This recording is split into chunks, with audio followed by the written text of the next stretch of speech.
parce que malheureusement les choses n'avancent pas et qu'on a l'impression d'une répétition de l'histoire à l'infini. Il y a eu 1996, il y a eu 2002, il y a eu 2006, il y a eu 2008 et 2009 sur Gaza déjà. Maintenant on est dans une nouvelle offensive israélienne et on a surtout l'impression qu'on est en face d'une montagne de mauvaise foi puisque tout le monde a compris. Tout le monde a compris que les dirigeants israéliens ne veulent pas et ne font rien pour avoir la paix et un État palestinien en fait qui serait synonyme de paix et de respect du droit. Et par conséquent, on a l'impression que les arguments sont vains et que c'est simplement une question de volonté politique maintenant de la communauté internationale en particulier.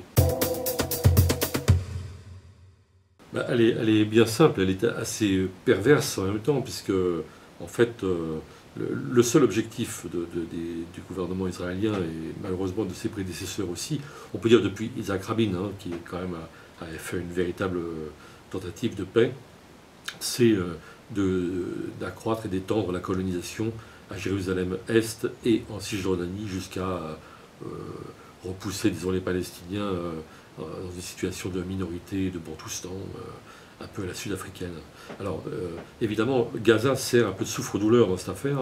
Il n'est pas question de recoloniser Gaza, parce que ça n'a aucun intérêt pour les Israéliens, mais il est question, par contre, d'utiliser en permanence Gaza comme un alibi pour dire on n'a pas d'interlocuteur, il y a de la violence, etc., etc. Toute situation de guerre et toute tension reporte au plus loin les perspectives de négociation. Et pendant ce temps-là, on met à profit tout ce temps perdu, ou gagné malheureusement dans l'idéologie colonisatrice, pour installer de plus en plus de colonies en Cisjordanie, jusqu'à réduire à néant l'objet même de la négociation finale.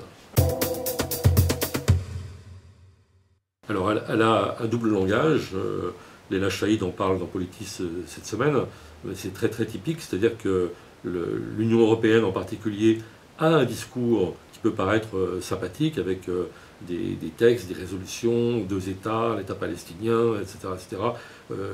Les frontières de 1967, Jérusalem-Est pour capitale pour les Palestiniens, enfin tout ce qu'on veut, même le sort des réfugiés est abordé, et en même temps l'Union européenne, au mois de juillet dernier, renforce ses liens commerciaux avec Israël, reçoit Avigdor Lieberman, le ministre des Affaires étrangères israélien, qui est le plus ultra des ultra-droitiers et colonisateurs israéliens, et on accorde tout ce que Israël veut comme privilèges commerciaux avec l'Europe. C'est-à-dire que les pressions qu'on pourrait exercer pour faire changer la politique israélienne, non seulement on ne les exerce pas, mais on récompense en quelque sorte Israël pour sa politique colonisatrice tout en ayant un autre discours. Côté américain, c'est un peu moins ambigu, dans la mesure où le discours est aussi très pro-israélien. Donc le discours, de ce point de vue, est en conformité avec la politique.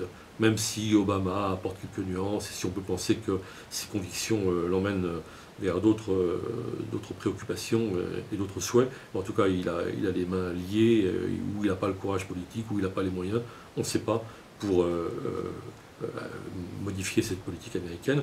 Donc, de cette façon, la colonisation par Israël des territoires palestiniens et la violence contre Gaza, périodiquement, elle a une sorte de blanc-seing, d'encouragement par la communauté internationale.